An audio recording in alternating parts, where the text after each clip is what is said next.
okay? So the flick grip consists of, when we talk about the disc, we're talking about the flight plate and the rim, okay?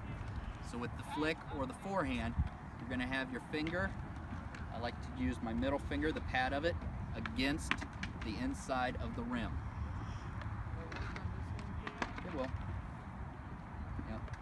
It's just a little difference with the floppy disc. It's a little difference in timing because they kind of give a little bit. So you're like trying to throw a rubber band. So. Yeah. Okay. So the grip for it is one finger against the rim, the other either stacked or up against the flight plate. That's personal preference. For me personally, this is more control. If I'm making a shorter throw, I might spread my finger out and just kind of, gives me a little more stability as I'm holding it, especially if I have to kind of hold it for a minute and then pop it out.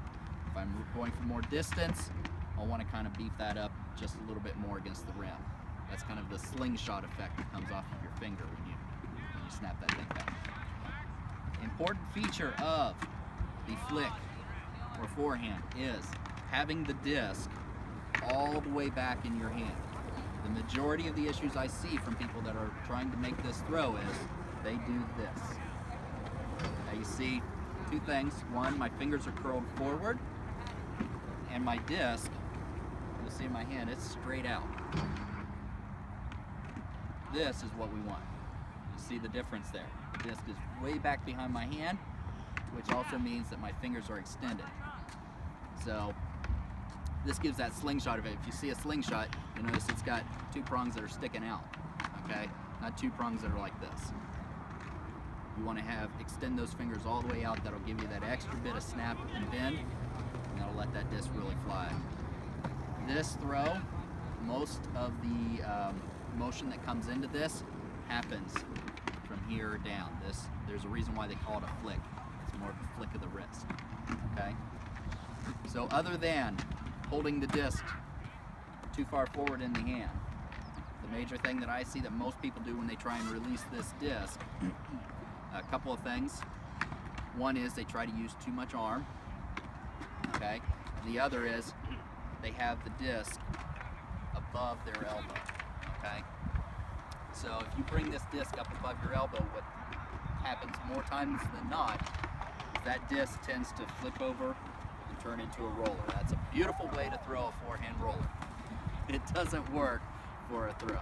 So you want to make sure that you get that angle of that disc down, okay? So the way this flies through the air, I'm going to snap down mostly wrist. And that was primarily just coming out of the wrist. The arm comes forward, just like with the backhand. We want to keep everything in a line. When I make this throw, I want to keep everything in a line. A little more hyzer on it, kept it real straight, okay? Any questions on that? Are you guys ready to let them fly? All right, I have a couple of fancy releases for it. But the majority of what I'm trying to do and accomplish with it is to get that disc out early because I put so much spin on it. It's all snap out of the wrist. That disc stays up in the air nice and long for my dog to make the catch. So I can get this throw out early. It's not terribly far, but it's out early enough where you can see the dog come and make the close onto the disc. It's a very beautiful thing when the disc is out in the air and just kind of sitting there and you're like, there's no way that dog's gonna, oh my goodness, that dog caught that disc. I can't believe it was able to get there. You do that with the spin and the choice of your disc, okay? The timing. So when you bring your dogs out and start playing with them with these throws, you want to try and keep that in mind. See if you can get how early can you get that disc out and your dog be able to make that catch. By early, I mean I want the disc out and flying through the air, and how much time it takes from when I release it to when my dog makes the catch. Okay?